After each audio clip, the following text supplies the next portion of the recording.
bagi para jamaah yang menginginkan atau mengutarakan pertanyaan. Kami silakan.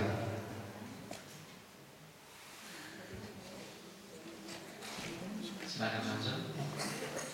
Ya langsung. Sudah. Langsung aja Bu Silvi, langsung aja.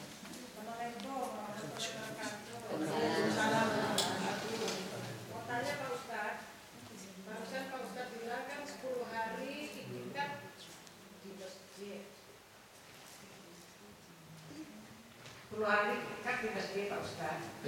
Kalau di Indonesia memang masjidnya bisa ya Pak Ustadz, kalau di sini kan kita nggak bisa. Kalau kita iktikaf di rumah aja bagaimana Pak Ustadz? Terima kasih. Assalamualaikum warahmatullahi wabarakatuh.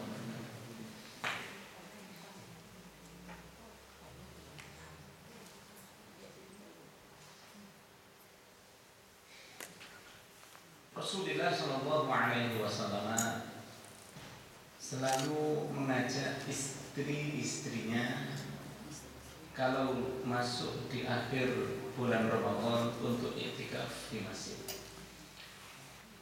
Batasan iktikaf di masjid itu sebenarnya berbeda pendapat di kalangan imam-imam kita. Kalau menurut Imam Syafi'i, iktikaf di masjid itu bisa dilakukan meskipun sesaat saja berada di masjid dengan niat nawaitul i'tikaf, niat i'tikaf di dalam masjid. Kadar lamanya menurut Imam Syafi'i, kadar lamanya terukur dia itu i'tikaf dan tidak setelah niat adalah dengan kadar 2 rakaat.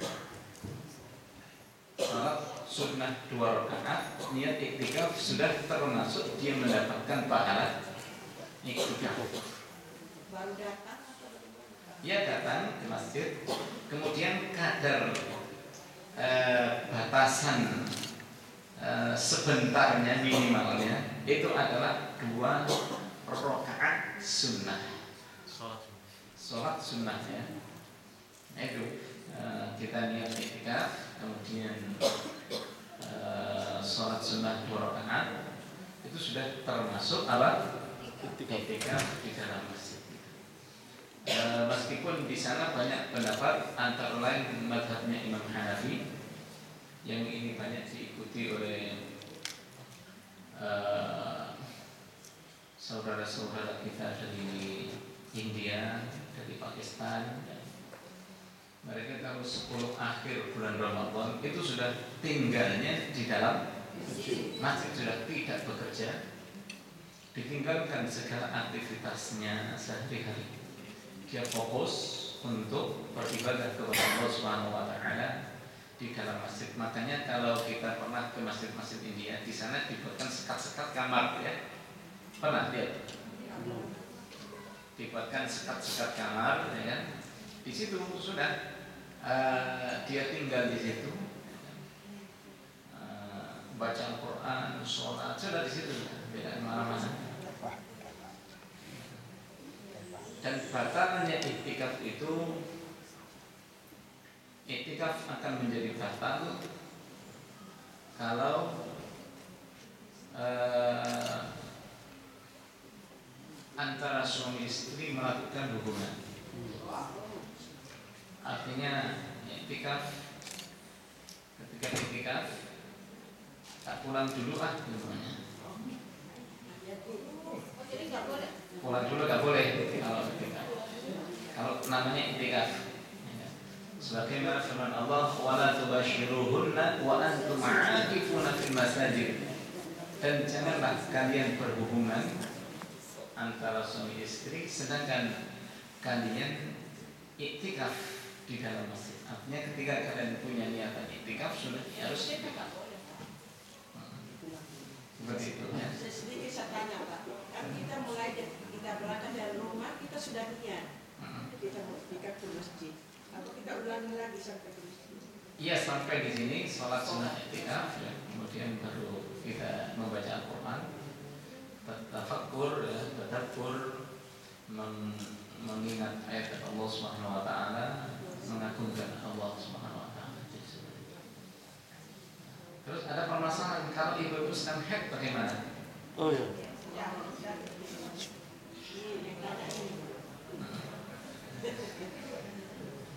Langsung dijawab.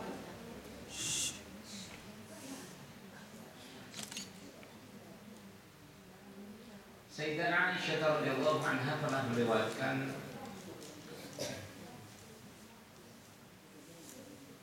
kami istri-istri Rasulullah pernah diajak iktikaf oleh Rasulullah di dalam masjid. Kemudian kami mendapati darah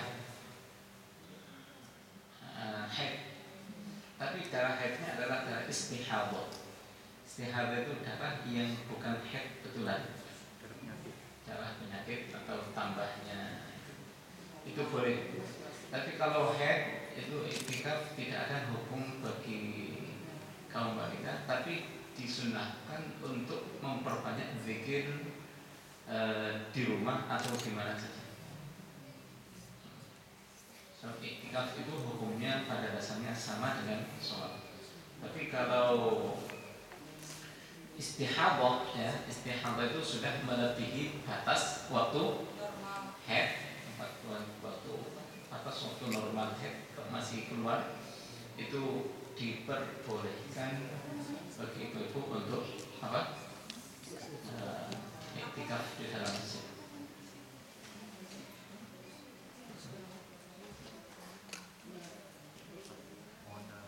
Penjelasan karena itu yang belum mengerti mengenai istilah dan ciri-cirinya. Tadi sudah mereka lebih paham mestinya istihadah itu adalah keluarnya darah yang melebihi atau tidak normal, ya, keluarnya tidak normal itu mereka lebih paham daripada kita, ya, lebih paham mereka daripada kita.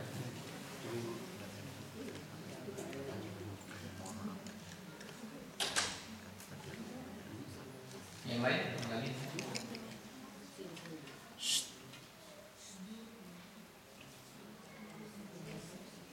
Duduk.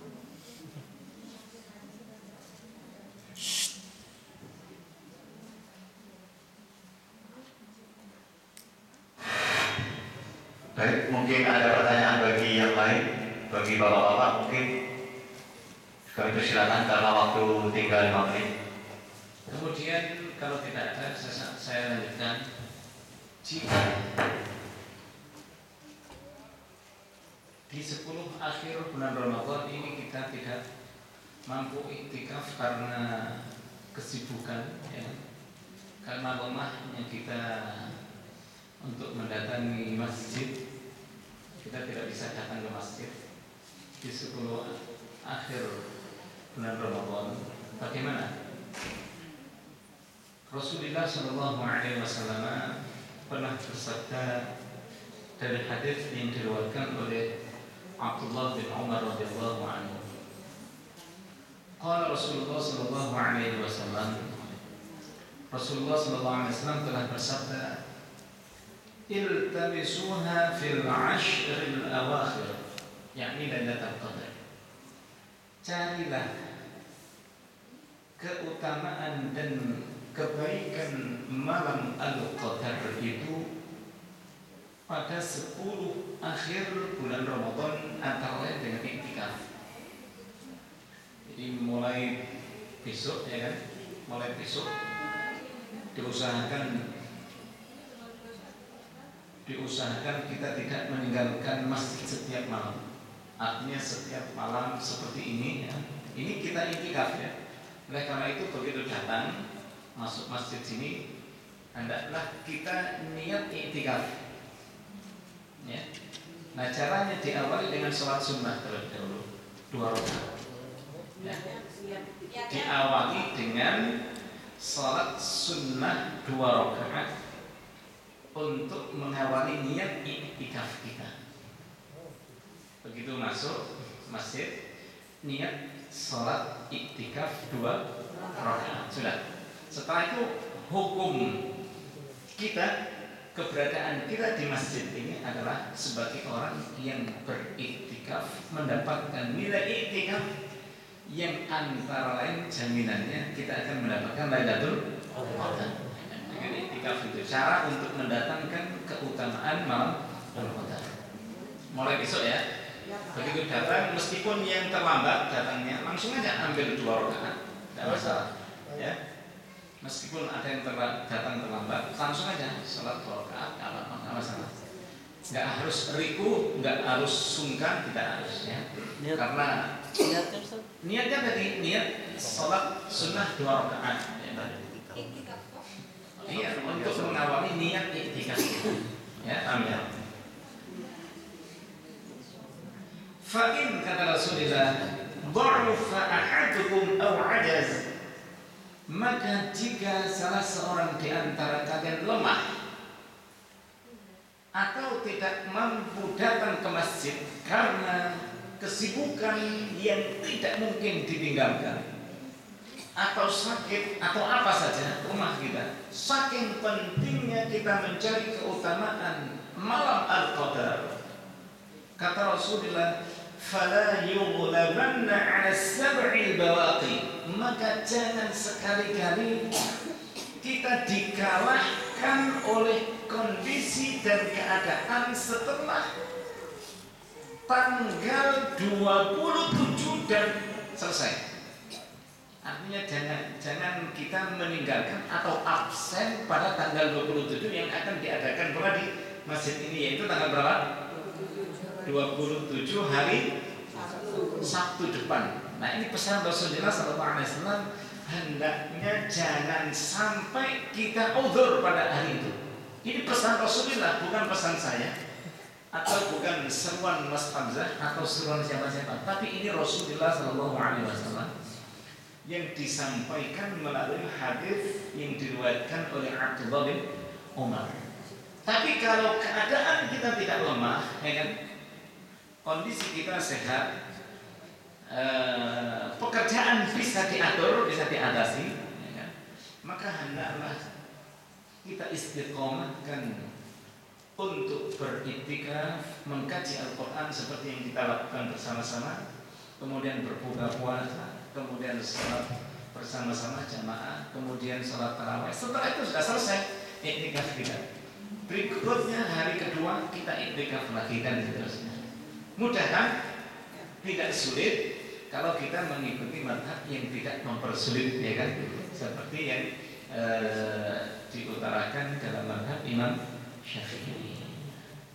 Kalau kita disuruh tempat tinggal di sini selama 10 hari, saya kira agak sulit, ya kan? Oleh karena itu mudah-mudahan meskipun kita tidak bertempat tinggal di masjid setiap hari, artinya kita meskipun tidak meninggalkan pekerjaan kita, mudah-mudahan kita mendapatkan pahala yang sempurna karena iktikaf kita meskipun sebentar, mulai dari jam 8 sampai jam 12 malam, ya kan? Nah, ini yang terbanyak iktikaf kita seperti itu. Nah, mudah-mudahan diberi pahala yang sama seperti yang Allah berikan kepada mereka yang memfokuskan hari dan waktu-waktunya di 10 akhir di bulan Ramadan ini dengan iktikaf seperti itu. Amin. Ya Rabbal Alamin. Insyaallah kita sempurnakan kajian kita ini pada sesi kedua setelah berbuka puasa. Kemudian minta maaf yang sebesar-besarnya. Assalamualaikum warahmatullahi wabarakatuh. Alhamdulillah, terima kasih saya ucapkan kepada Ustaz Mudzair Ma'arif yang telah memberikan kajian tausiah pada sore hari ini. Mudah-mudahan dapat bermanfaat bagi kita semuanya. Amin ya rabbal alamin. Insyaallah jam kedua akan disampaikan kembali ataupun dilanjutkan setelah kita berbuka puasa nantinya. Sedikit ingin saya sampaikan bahwa yang mana insyaallah kita akan melaksanakan malam iktikaf pada hari Sabtu depan tanggal 27, yang mana kegiatan nantinya insya Allah kita bersama-sama akan melaksanakan sholat qiyamul lail, yaitu sholat tahajud bersama yang akan dipimpin oleh Ustaz Mudzair Ma'arif secara langsung, dan ditambah sholat sunnah hajat dan ditambah sholat sunnah tasbih. Mudah-mudahan nantinya insya Allah pelaksanaannya akan berjalan lancar. Saya juga memohon bantuan doanya. Oleh karena waktu sudah memasuki sholat maghrib, marilah kita bersama-sama membaca doa. Bismillahirrahmanirrahim. Asyhadu an la ilaha illallah, astaghfirullah, nas'aluka ridhaka wal jannah wa na'udzu bika min sakhatika wan nar. Asyhadu an la ilaha illallah, astaghfirullah, nas'aluka ridhaka wal jannah wa na'udzu bika min sakhatika wan nar.